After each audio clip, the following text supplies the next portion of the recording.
అదే RTV app వార్తల్ని క్షణాల్లో చదివే అవకాశం ఉంటుంది. ఒక న్యూస్ పేపర్, ఒక టెలివిజన్ ఛానల్ మీ చేతుల్లో ఎప్పుడూ ఉంటాయి. నేను కలెక్టర్ గారి బంగ్లాలో 2 సంవత్సరాల నుంచి వరకు వంట పని చేస్తూ ఉన్నాను.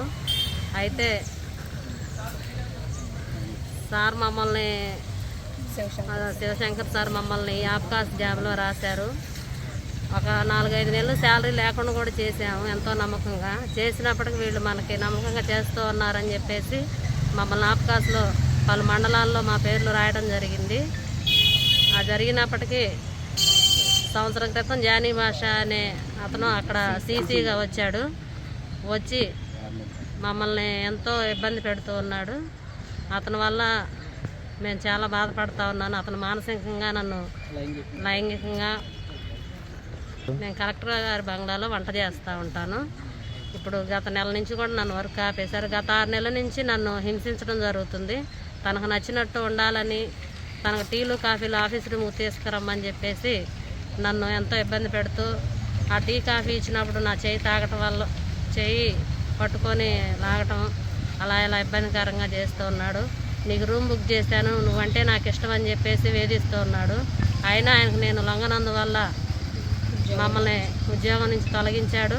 అదే బంగ్లాలో మా తమ్ముడైనటువంటి పవన్ కళ్యాణ్ కూడా పనిచేస్తూ ఉన్నాడు అటెండర్గా. చేస్తూ ఉంటే ఆ సార్ అనే మాటలన్నీ నేను తనకు చెప్పాను. తను చెప్పినందువల్ల సార్ని అడిగారు. సీసీ గారిని అడిగితే నాకు నచ్చినట్టు నేను చేస్తానని చెప్పేసి మాట్లాడారు. ఈ విషయం ఇలా జరిగిన విషయం ఎవరికైనా చెప్పారంటే మిమ్మల్ని ఉద్యోగం నుంచి తొలగిస్తాను, మీరు ఉద్యోగం ఎలా చేస్తారో చూస్తాను, మీ ఎంత తేలుస్తానని చెప్పేసి అన్నారు. మీరు నన్ను ఏం చేయలేరు, ఎక్కడికి పోయినా కానీ నాకు సపోర్ట్ ఉందని చెప్పేసి మాట్లాడారు. మేము ఇప్పుడు గత నెల రోజుల నుంచి ఆఫీసుల చుట్టూ తిరుగుతున్నా కానీ వాళ్ళకి అధికారులు కూడా కొంతమంది సపోర్ట్ చేస్తూ ఉన్నారు. డిఆర్ఓ సార్ వాళ్ళందరూ. ఇంకా డిఆర్ఓ సార్కి ఫిర్యాదు చేశాము.